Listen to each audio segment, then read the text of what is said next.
अस्सलाम वालेकुम। मेरा नाम नुसरत है। मोहल्ला मौज़म शाह में किराए पे रहती थी। अबू बकर और का मकान था। इन्होंने कभी बिल का रोला डालना, कभी किराए का रोला डालना, कभी कहना हमें इतने पैसे ज़्यादा दो, कभी इतने ज़्यादा दो। इन्होंने तो हमारे साथ हद कर दी थी। हम देते रहे, गरीब बंदे थे। मेरा मियाँ मज़दूरी करता है। इन्होंने जितने पैसे मांगने मैंने इनको दे देने, हर महीने लेके घर में जाता रहा। गैस का बिल, बिजली का बिल, मकान का किराया, हर चीज़ की हमारे से लेके जाता रहा। मोहल्ले में जाके कह देना मुझे किराया नहीं दे रहे, मुझे इस तरह नहीं कर रहे, इसने हमें मोहल्ले में बदनाम करना। एक दिन इसको मौका मिला, मेरे मियाँ घर नहीं थे।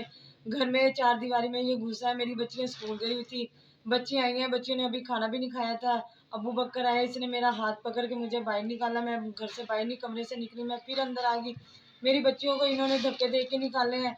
मैंने अपने मियाँ को कॉल करी है, ये नमाज़ पढ़ रहे थे। इन्होंने कहा भी तुम ना 15 पे कॉल कर दो। मैंने 15 पे कॉल किया, पुलिस नहीं आई। इन्होंने अबू बकर ने मुझे घर से पकड़ के ताला लगा दिया मकान का, मुझे धक्का दे दिया बाहर। नीचे वाली साथ वाली उसने मुझे कहा आंटी ये तेरे साथ बहुत बदतमीजी कर रहा, तेरी इज्जत तक आ गया, आप बाहर निकल जाए। इसने हमें बाहर निकाल के ताला लगा दिया मकान का। 12 बजे, रात 12 बजे तक हम बैठे रहे हैं। हम पुलिस थाने में गए हैं, सिटी थाने में चिन्योर में। इन्होंने वहाँ जाके हमने कहा हमारी FIR काटो, इन्होंने हमारी FIR नहीं काटी। इन्होंने कहा भी सुबह को आना। वहाँ रात हम 12-1 बजे तक बैठे रहे, किसी ने, पुलिस वाले ने हमारी बात नहीं सुनी। इन्होंने हमें अगले दिन बुलाया, हम गए हैं। इन्होंने कहा भी तुमने इनके खिलाफ कोई कदम नहीं उठाना, ये कदम उठाओगे तो हमें तुम्हें बच्चों समेत जेल के अंदर कर देंगे, तुम बाहर नहीं निकल सकोगे।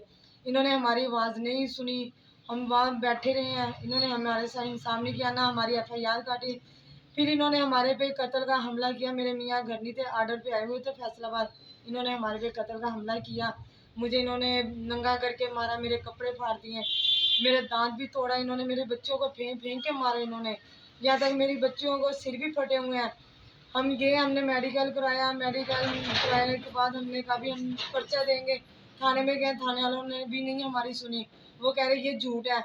मेडिकल हमें मिला है, किरण कुमार थी वहाँ, उन्होंने मेरा मेडिकल किया। मैंने उनको सारा कुछ बताया। मैंने कहा मेरे बच्चों को भी चोटें लगी हैं। उन्होंने कहा तुम्हारे बच्चों की हमने कुछ भी नहीं करना, सिर्फ तुम्हारा मेडिकल तैयार होएगा। मेरे बच्चों का इन्होंने मेडिकल नहीं करा। हमें 20 दिन बाद इन्होंने मेडिकल दिया है। मेडिकल के बाद आज हमें मेडिकल मिला है गलत है, तो रातों रात इन्होंने सामान ताले तोड़ के मेरा सामान पूरे घर का गायब कर दिया। हम गए वहाँ, हमने कहा हमारा सामान किधर है। इन्होंने कहा हमारे पास सामान नहीं है। मोहल्ले वालों ने बताया, इन्होंने मोहल्ले में सामान तुम्हारा सारा बांटा है। हम इंसाफ के लिए लड़ रहे हैं। हमारी हक सच की लड़ाई है, इसमें कोई झूठ नहीं है, कोई फ्रॉड नहीं है। हमारा, हमने मरियम नवाज तक हमारी कॉल किया, उधर से हमारा केस शुरू हुआ है। हमने कहा भी है भी हमारी इंक्वायरियाँ लग रही है, जहाँ भी जा रही है अपने जुर्म मान रहे हैं। हम वो कहते हैं भी हम तुम्हें अगली डेट पे बुलाएंगे, अगली डेट पे हमें बुलाते नहीं, हम खुद जाते हैं।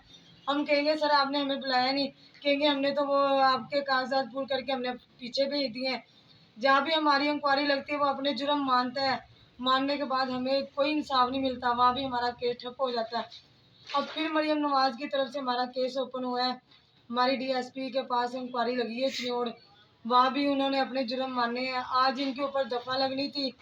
DSP ने कहा था भी जुमे को तुम आ जाना, हम इनके ऊपर दफ़ा लगाएंगे। उल्टा इन्होंने DSP के ऊपर रिट कर दी है। आज भी हमारी कोई सुनाई नहीं हुई। हम ये मरियम नवाज के, हम कहते हैं मरियम नवाज हमारे इंसाफ दिलाएं। हम इंसाफ के लिए कुछ भी कर सकते हैं, किसी हद तक भी जा सकते हैं। जब तक मुझे इंसाफ नहीं मिलेगा मैं चुप करके नहीं बैठूंगी। मेरी मरियम नवाज के नुमाइंदों से बात हो रही थी, अब मेरी कॉल उधर नहीं जा रही। मैं कॉल कर रही, 8 दिन हो गया मेरा नंबर उन्होंने पता नहीं क्या करा, ये क्या नहीं करा। अब मेरा उनसे रब्ता नहीं हो रहा। अब भी मैं कोशिश कर रही भी मेरा रब्ता नहीं हो रहा। हमें कोई इंसाफ नहीं मिल रहा। अबू बकर और ये अभी तक हमें धमकियाँ दे रहे हैं, लेकिन हम इनकी धमकियों से डरने वाले नहीं हैं। हम अपने इंसाफ के लिए लड़ेंगे और लड़ते रहेंगे जब तक हमें इंसाफ नहीं मिलेगा। हमारी अपील है मरियम नवाज के और मरियम नवाज से और मियां नवाज शरीफ से हमारी अपील है, हमें इंसाफ दिलाएं। हमें जो हमारे हक में जो इंसाफ होना चाहिए वो होए। हमारा घर का सामान लेकर दें। जो इनके ऊपर 4 दफ़ा लग रही है इनके ऊपर दफ़ा लगाएं, इनके ऊपर पर्चा करवाएं। हमारी ये अपील है मरियम नवाज से और नवाज शरीफ से।